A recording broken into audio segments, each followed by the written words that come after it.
오늘 우리에게 주시는 하나님의 말씀은 마태복음 21장 1절에서 11절까지의 말씀입니다.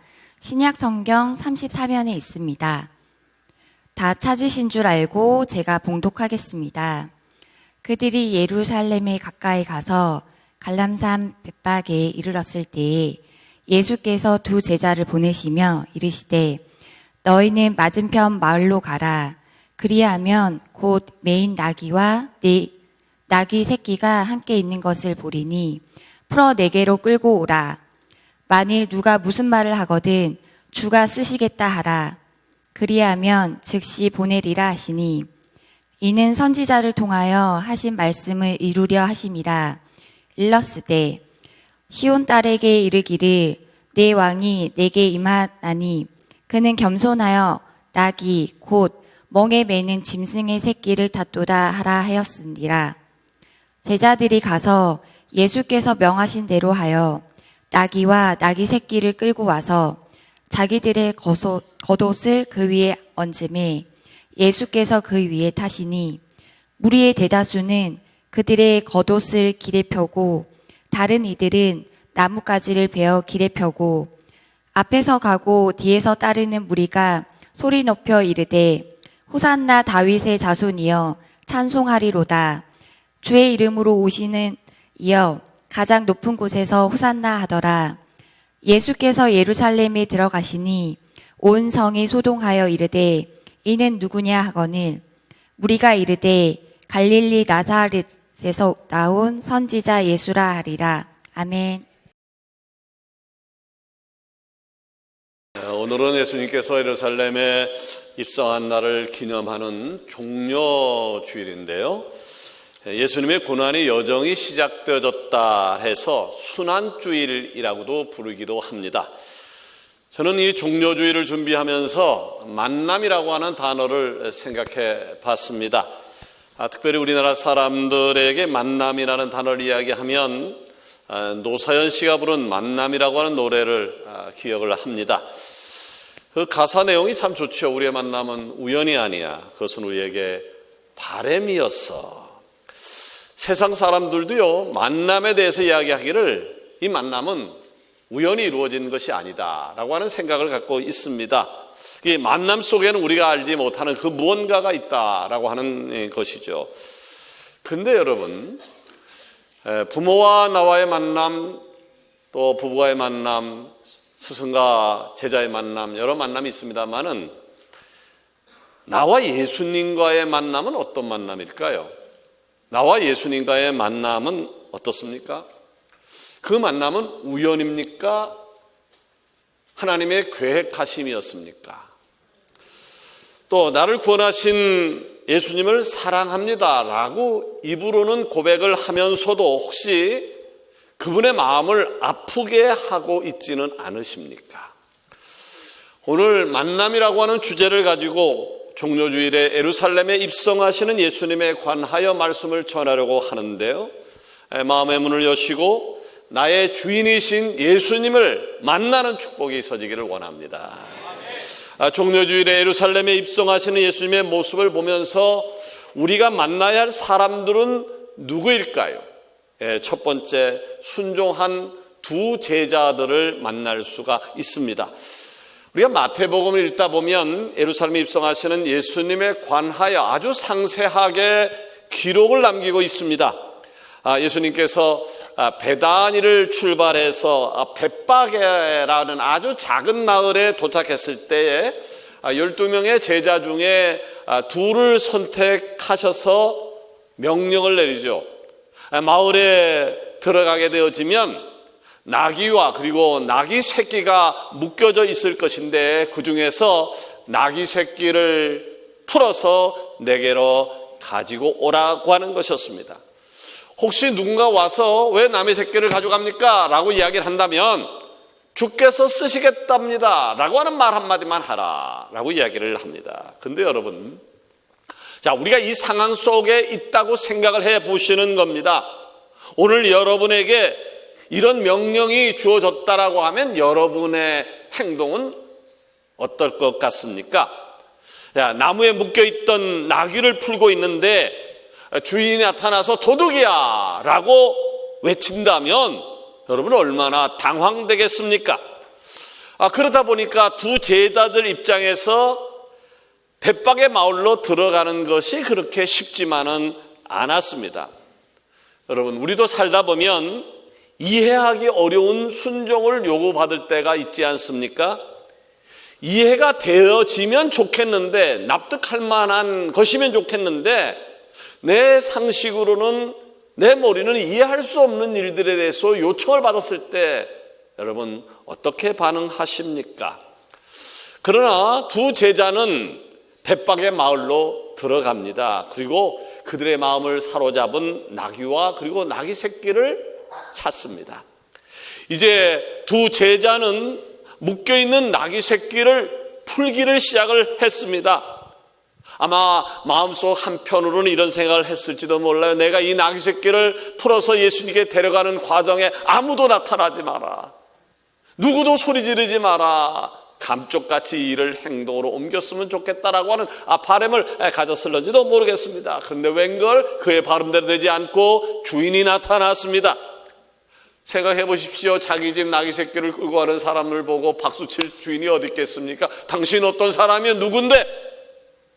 남의 나귀 새끼를 끌고 갑니까? 라고 소리쳤을 것이고, 자기 힘으로 안 되면 동네 사람들 동원했을 것이고, 아마 몽둥이라도 들고 나왔을 것입니다. 그때에 그 두 제자가 예수님이 미리 하셨던 말씀이 생각이 났습니다. 주께서 쓰시겠답니다. 자, 주께서 쓰시겠답니다. 근데요, 놀라운 일이 벌어졌습니다.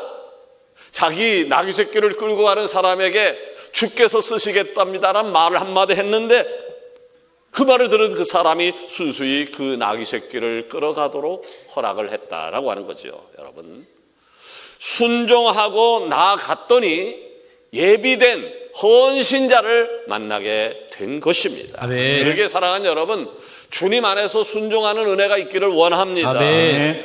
이해되어지는 것이 먼저가 아닙니다. 믿음의 사람은요, 이해가 되어지는 것이 먼저가 아닙니다. 하나님의 이런 순종이 먼저임을 기억하시기를 바랍니다. 아멘. 나귀 새끼는요, 여호와 이래 준비하신 하나님의 계획하심이 있었습니다. 아십니까? 하나님이 이미 계획해 놓으신 많은 일들을 이루어가는 과정 속에서 우리 가정을, 우리 교회를 하나님께 도구로 사용하기를 원하고 계신다라고 하는 것을요. 아멘. 그러기에 오늘 우리들에게 요청되어지는 것은 다른 것이 아니에요. 순종입니다.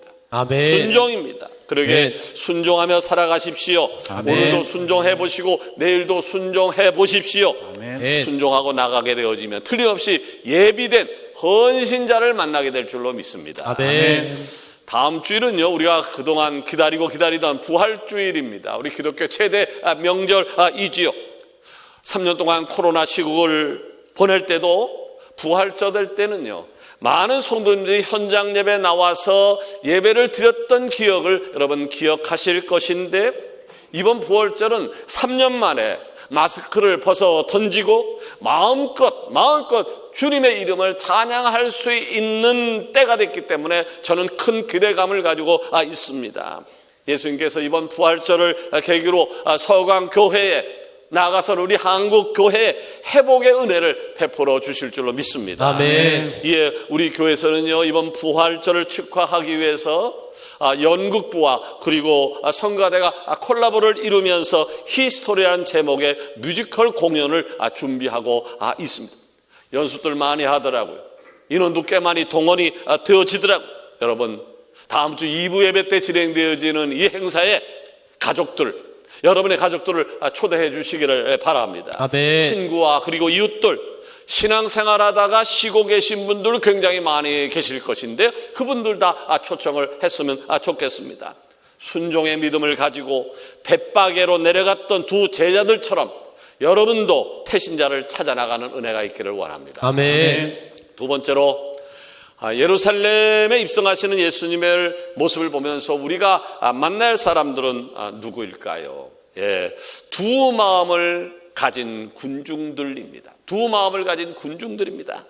자, 예수님은요, 예루살렘에 입성하실 때에 세상의 왕들처럼 나팔 소리에 맞춰서 수많은 관료들과 그리고 군사들을 대동한 채 왕의 위엄을 내세우면서 예루살렘에 입성할 수 있는 자격도 그리고 능력도 있으셨습니다.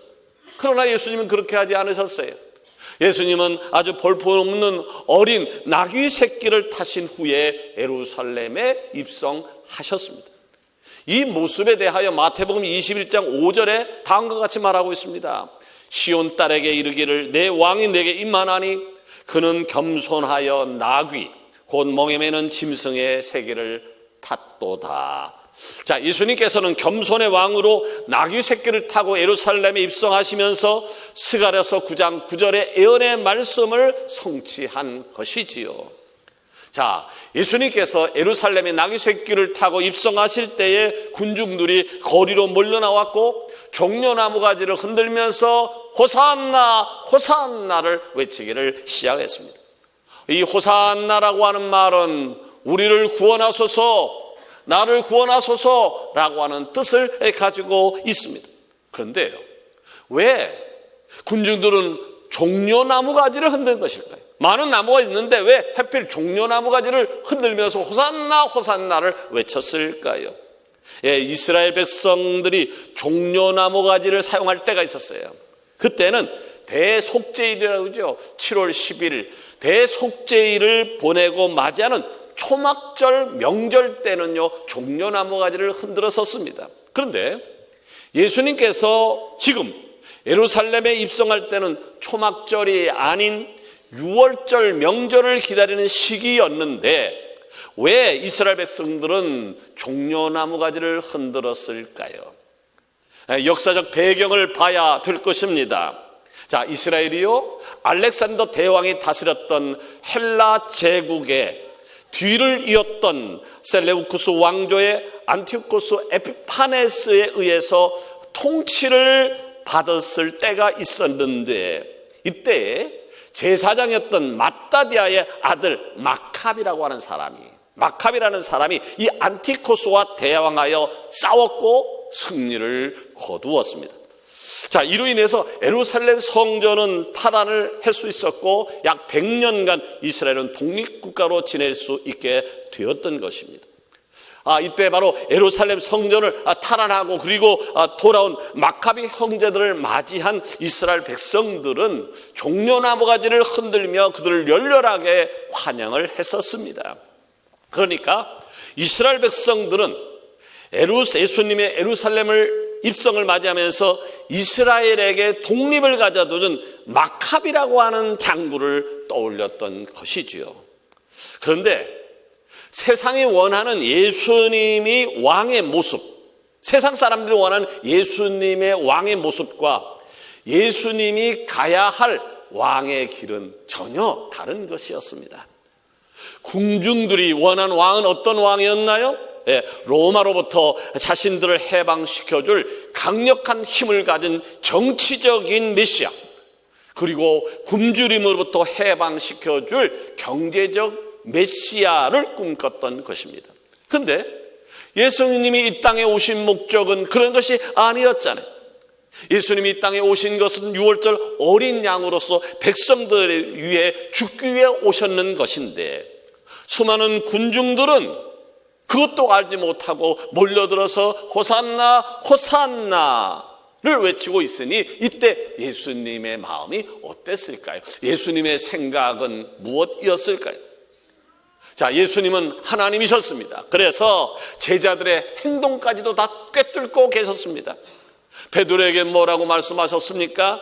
닭이 울기 전에 내가 나를 3번 부인할 것이다 라고 하는 것도 아셨습니다.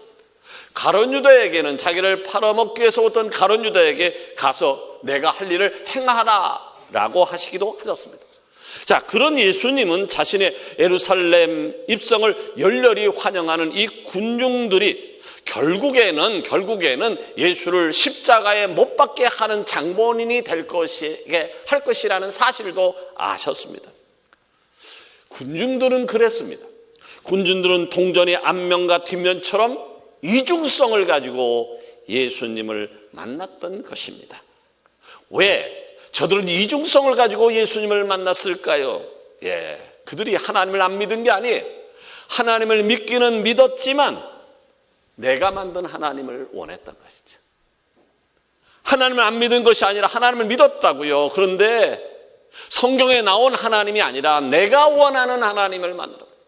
제가 제일 강조하는 것이 있죠. 영에는 세 가지 영이 있다고요. 하나는 성령이고, 하나는 악령이고, 하나는 자기의 영이라고. 제일 무서운 것이 뭐라고요? 자기 영이라고. 자기 영에 취한 사람들이 성경에 거하는 하나님이 아니라 내가 만든 하나님. 하나님은 이런 분이야.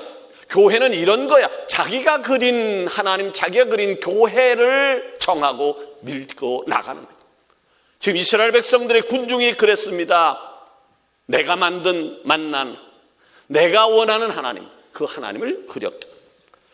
그런데 예수님께서 어땠나요? 자신들의 생각과는 달리 로마 병정들에 의해서 잡히시고 고난당하는 모습을 보았습니다. 이에 그들은 이런 생각했죠. 이분은 우리가 기다리는 메시아가 아니야. 정치적인 메시아, 경제적인 메시아가 아니야. 그렇다면 우리에게는 필요가 없는 존재. 결국은 군중들이 호산나 호산나 우리를 구원하십시오, 우리를 구원하십시오 하던 외침에서 이제는 예수를 십자가에 못 박으라, 십자가에 못 박으라고 외쳤던 것입니다. 사랑하는 여러분, 군중들의 이런 이중적인 모습을 보면서 오늘 우리들의 신앙생활을 점검해 볼 필요가 있습니다. 내가 지금 믿고 있는 예수님은 나를 이끌고 가시는 나의 왕, 나의 주인이십니까? 아니면 내가 주인 노릇하면서, 내가 그분의 주인 노릇하면서 예수님이 내 말을 안 들어주면 언제든지 예수님을 버리는 군중과 같은 신앙생활을 하고 있지는 않으십니까? 어쩌면요, 우리 모두에게도 이중성의 모습을 안고 신앙생활을 하고 있는지도 모르겠습니다. 예수님이 나의 왕, 주인과 동시에 언제든지 주님을 버릴 수 있는, 그러나요, 이제는 우리는 달라져야 합니다. 달라져야 살 수 있습니다. 아멘. 어떻게 달라져야 될까요? 어떻게 달라져야 될까요? 다른 것이 아니라 십자가만을 바라보는 것입니다. 아멘. 십자가만을 바라보는 것입니다. 아멘. 한쪽 눈 감고 십자가를 변형해서 바라보는 것이 아니라 두 눈 크게 뜨고 두 눈 똑바로 뜨고 나의 죄를 대속하기 위해 이 땅에서 오셔서 십자가에 죽으셨던 예수님의 고난을 묵상해야 하는 것입니다. 아멘. 여러분, 십자가의 과정이 빠진 부활은요, 굉장히 위험합니다. 십자가의 과정이 빠진 부활은 굉장히 위험합니다. 나의 죄를 대속하기 위해서 처참하게 죽음의 길을 걸어가신 십자가의 길을 거친 후에 부활을 맞이해야 온전한 신앙생활을 할 수 있다라고 하는 말입니다. 아멘. 오늘은 종료주일이기도 합니다만은 예수님의 십자가의 고난이 길이 시작되어지는 날이기도 합니다. 그래서 우리 교회에서는 내일부터 고난주간 특별 새벽기도회를 갖고요, 사복음서 읽는 일을 통해서 나의 죄를 대속하기 위해 십자가에 달려 죽으셔야만 했던 예수님을 깊이 묵상할 수 있는 시간을 가지려고 하는데요, 군중의 자리가 아닌 예수님을 온전히 믿고 내 삶의 주인으로 모실 수 있는 삶의 자리를 지켜나가기를 기도합니다. 아멘. 세 번째로, 예루살렘에 입성하시는 예수님 모습을 보면서 우리가 생각해 봐야 할 만남이 있습니다. 그 만남은 종려나무와의 만남입니다. 종려나무. 자, 종려나무는요, 예수님의 사역과 굉장히 깊은 관련이 있습니다. 종려나무는 5년이 지날 때부터 열매를 맺기 시작하는데 가장 좋은 열매를 맺는 시간은 30년이 되는 해부터입니다. 여러분, 30년이라는 상징적인 숫자를 떠올리면 생각나는 게 무엇입니까? 바로 제사장입니다. 제사장들이 직무를 시작하는 나이가 30세입니다. 예수님의 공생애도 30세부터 시작을 했습니다. 자, 백성들이 종려나무를 흔들면서 예수님의 예루살렘 입성을 뜨겁게 환영했는데, 그 종려나무가 대제사장으로 이 땅에 오셔서 하나님과 나 사이를 화해시켜 주신 대제사장 되신 예수님을 가리키고 있다고 하는 사실입니다. 아멘.